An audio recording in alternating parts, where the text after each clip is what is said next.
Yesterday we mentioned the name of the Chazon Ish that Yosef spent another 2 years in prison because asking the Sarah Mashkim to remember him and mention him was considered a lack of faith. So the question was, what about initiative? We always have to take initiative. So that they answer because the Pasuk in Tehillim says you can't rely on Rehovim, on these pagans. The Egyptians are a type of people, they have no capacity to reciprocate, to appreciate, to behold them. So therefore, asking the Sarah Mashkim to mention him and remember him was an act of desperation. To act in a state of desperation, that's not called initiative. Initiative means it has to, the initiative, as possible, has relevance to bring about the end result. But if initiative has no relevance to bring the end result, that's not called initiative. That's considered a lack of faith. That's why Yosef spent 2 years in prison. But the Egyptians are classified as Rehovim. Rehovim.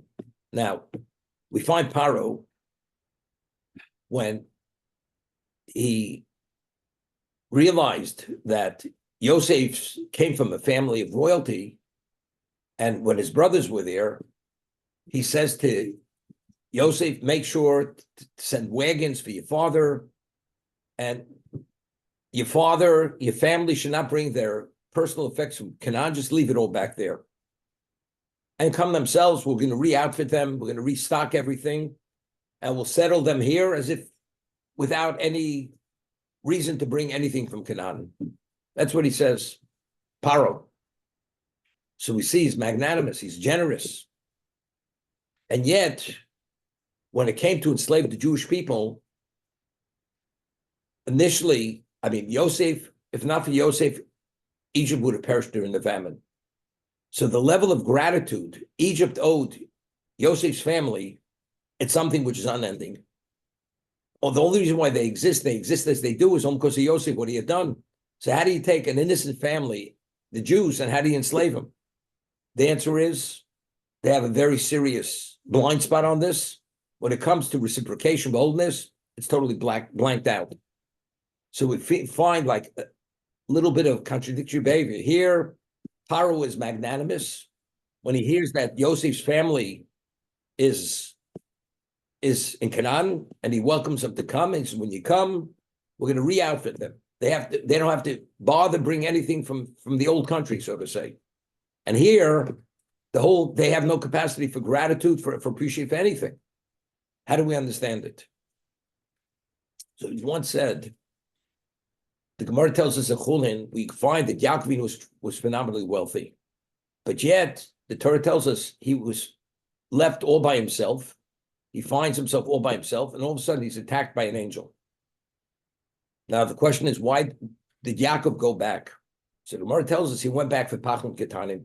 He went back for earthenware vessels, which almost have no value. And when he was by himself, when he went back for the Pachim Ketanim, that's when he was attacked. So the question is, but if he's so wealthy, what are you being penny pinching? Pachim Ketanim, earthenware vessels, they barely have any value. So that the Gemara says, Tzadikim chavim mamonu Yosef b'gufan. A tzaddik values his money like he values his life. Why? Because if Hashem endows you with anything of value, it's there for a reason, and you never know when you have to rely on that. Because a tzaddik would not resort to certain things which an ordinary person would. The ordinary person, if he doesn't have, he would steal. He will justify stealing. A tzaddik, if he has, under no circumstances we justify stealing. If it's a question of life and death, it's a different story. So anything a tzaddik has, he values because it's given to him for a reason, and you never know when you may need that.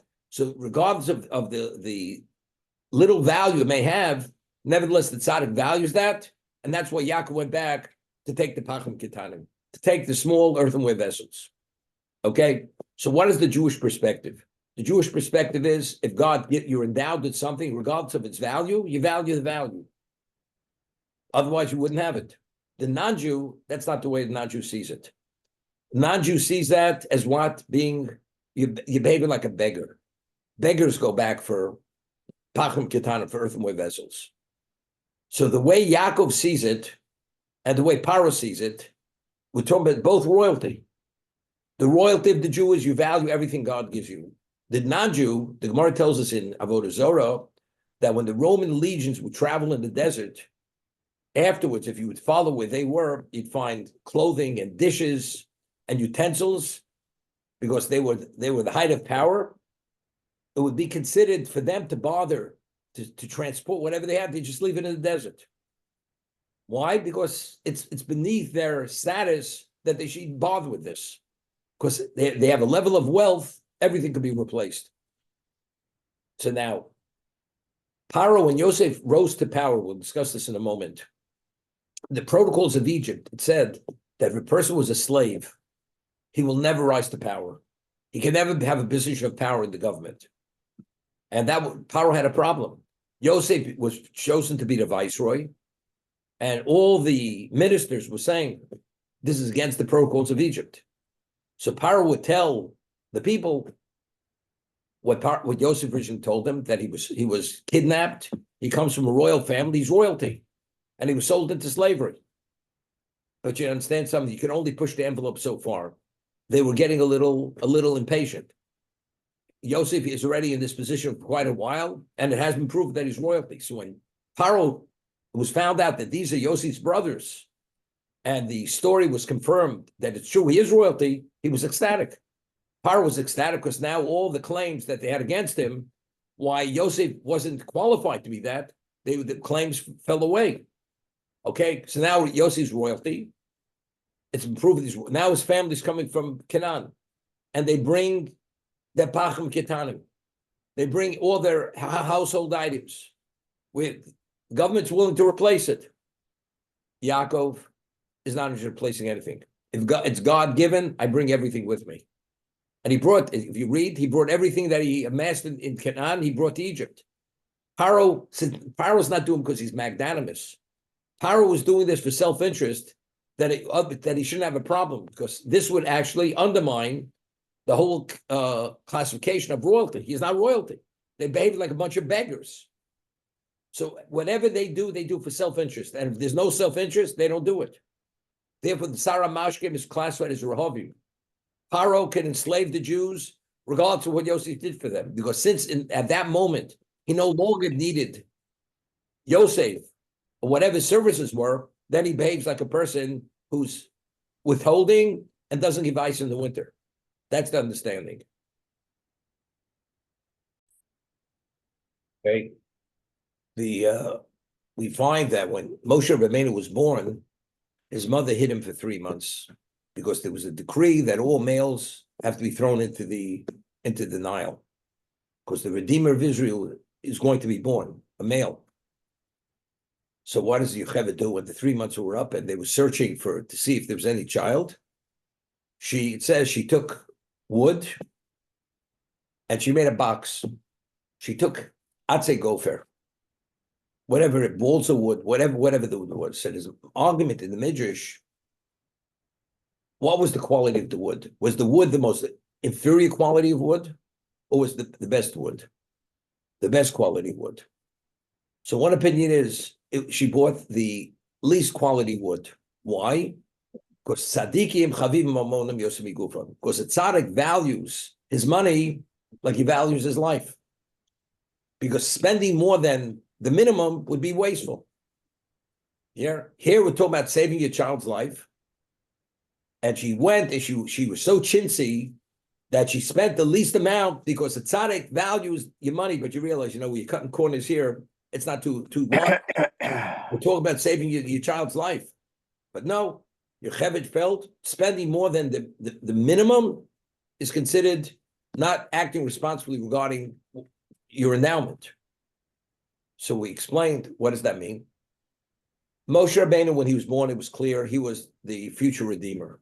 As we'll discuss then, the house was illuminated, many things. He was a miracle child. There was no question, if Yocheved would have put Moshe in the Nile directly, he wouldn't have drowned. What's the reason why Moshe did not strike the Nile by the plague of blood? Because since it was a miracle that he did not drown, because he should have drowned, whatever that box was made of, he should have drowned, and he did not drown, it would have been considered an act of an ingrate if he would have struck the Nile. So it was a miracle. Why was there a miracle? Because Moshe, being the Redeemer, there's no way he's drowning. So what was the value of the box? The box was only, as the Ramban says by the Teva, by Noach, was only to conceal the miracle. It shouldn't be obvious. Because you can attribute Moshe is not drowning to the box. But in reality, the box wasn't sufficient. It wasn't sufficient, he shouldn't drown. So if it's only to conceal the miracle, and the least amount of money would be sufficient to conceal it, spending more than the minimum would be considered being irresponsible. So that's the understanding why that opinion says the amount of money she spent was the least amount, because all she had to accomplish is to conceal the miracle. So if you're able to conceal the miracle with the most inferior quality wood, that's sufficient.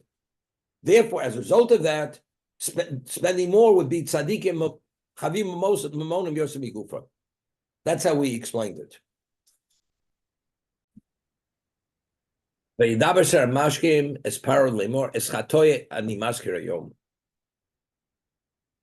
I openly acknowledge that when I sinned, the punishment was well worth it. Parakotz of Avovodov, okay, tells the story how he and the baker were put in the prison. Yud Beis Ushami Tonu Nar Ivri Eved L'Sar Tabochim. How does he depict Yosef? He was Nar. Nar means a fool, like an imbecile. Ivri, a foreigner, and he is not able to speak our language. Eved, his classification is he's a slave for the meat purveyor or for the minister of execution. Venesapalowi told him of our dreams,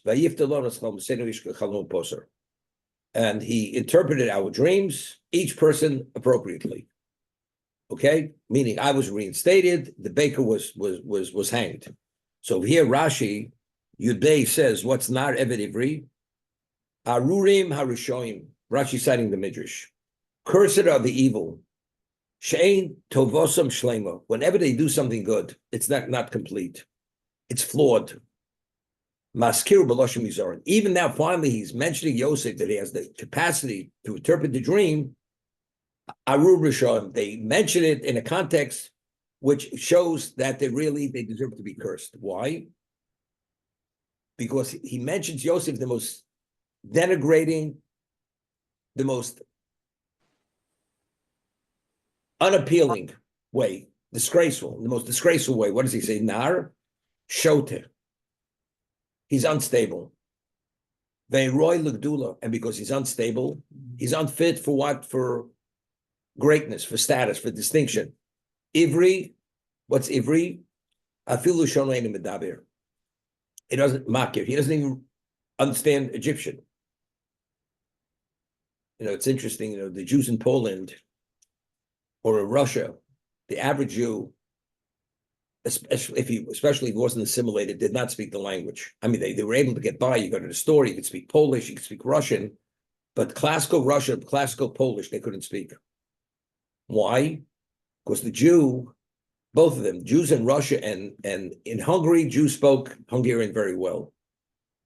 And even after the war, they came here, Jews did not speak certain languages. Why? Because if the country they were there was very extreme level of anti-Semitism, and they were treated as third-class citizens. Jews spoke their own language, which was Yiddish, and they only knew enough Polish to get by, to deal with in business, to deal whenever you go to the store. Same thing in Russia. So he says, I mean, if actually he was in prison all these years, evidently he picked up the language. But his language is only the vernacular. It's not really the language like an educated Egyptian speaks. L'shono ein magir. He doesn't recognize. He's not really fluent in our language. Eved, uchsiv b'nemuse Mitzrayim, and it's written into the protocols of Egypt. Shein Eved molech, that a person who was an Eved, he cannot assume a status of kingship. V'lo lovesh bigdei sorim, and he's not qualified to wear the garments of a minister. meaning he disqualified him at every level. He's unstable, doesn't speak the language as a diplomat or as a minister, and he's a slave.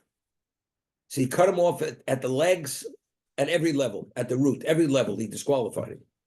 And from here we see, Arurim Mishoyim, cursed are the evil, that even when they do something good, they can't do it b'shleimus, correctly. He could have said, this dream interpreter was there, interpret his dream, he has the capacity to interpret it. He should have left it at that. What does he have to give all this depiction? That was the question. That's what Rashi, that's the Chazal. Sarah Mashkim was not an ordinary person. When Yosef interpreted his dreams, he understood his capacity. He's not an ordinary person. Not ordinary. Spent a year with him in prison. And then finally interprets his dreams, and actually he's restored to power. Yosef made a request. The Sarah Mashkim understands, if this man is released from prison, he understands where he's going to go. He's going straight to the top. In terms of his capacity, his qualification, and how gifted he is. For 2 years, Yosef rotted in prison because the Sarah Mashkim is totally an ingrate. If the Sarah Mashkim would be in Yosef's position, what would he do? He would take revenge. He'd do whatever he can to destroy the man who disappointed him. So this is self-preservation. The reason why he's going and discrediting Yosef at every level, other than the ability to interpret dreams, it's to protect himself. Because he understands if Yosef gets out, he's going to have his head. If Yosef's in a position where he could kill him, he'll have him killed. Because he suffered 2 years, right? Which is unjustified. After I've done everything for you, that's the way you show you thank you. Right. So why is that Arurim Mishoyim? Cursed are the evil, because even when they do good, they don't do it in a complete context. He did it because this is self-preservation. Right. That's from his point of view. Rabbi, Sarah Mashkim is putting Yosef in his shoes. If the Sarah Mashkim would have been left in prison for 2 years and then released afterwards and be in a position of power, how would he act towards the person who forgot about him? He'd have him tar and feathered and take him straight to the guillotine. That's the way he's processing his misbehavior, his unacceptable behavior. But he doesn't understand the way a tzaddik thinks. Tzaddikim don't process their personal issues the way the Saramash, the way a Russia processes it. The Russia processes it, they're always looking to point the finger of blame. Why did it happen? A tzaddik doesn't point the finger of blame on anybody. Rather, he looks into himself. Why did it happen? Because I lacked in faith. Arurim Mishoyim, a Russia is cursed because whenever he goes and he processes something, it's through his own lens. What is that lens? It's the lens of a Russia. As a result of that, he's doing whatever he can to stop Yosef coming at it, to rising to power. But a tzaddik, how does he process it? He has another lens. It happened because that's where Hashem wanted. It's unrelated to the person. The Chinuch writes regarding the negative criminal, you're not permitted to harbor ill feeling or take revenge. Why? So the Chinuch says the reason is, the rationale is, because the person who didn't do you the favor, the claim's not against him. Because if God wanted you to be the beneficiary of a favor, he would have sent you to someone else. It's not because this person withheld the favor. If you were deserving the favor, Hashem would have provided that favor, the loan or whatever it was. It's unrelated to the person. So therefore, there's no reason to take revenge against that person. That's the way a tzaddik processes things. So, but a Russia, they're cursed. They can never do good completely because they always have this jaundiced eye, and everything's processed through that distorted lens. That's how I explained it.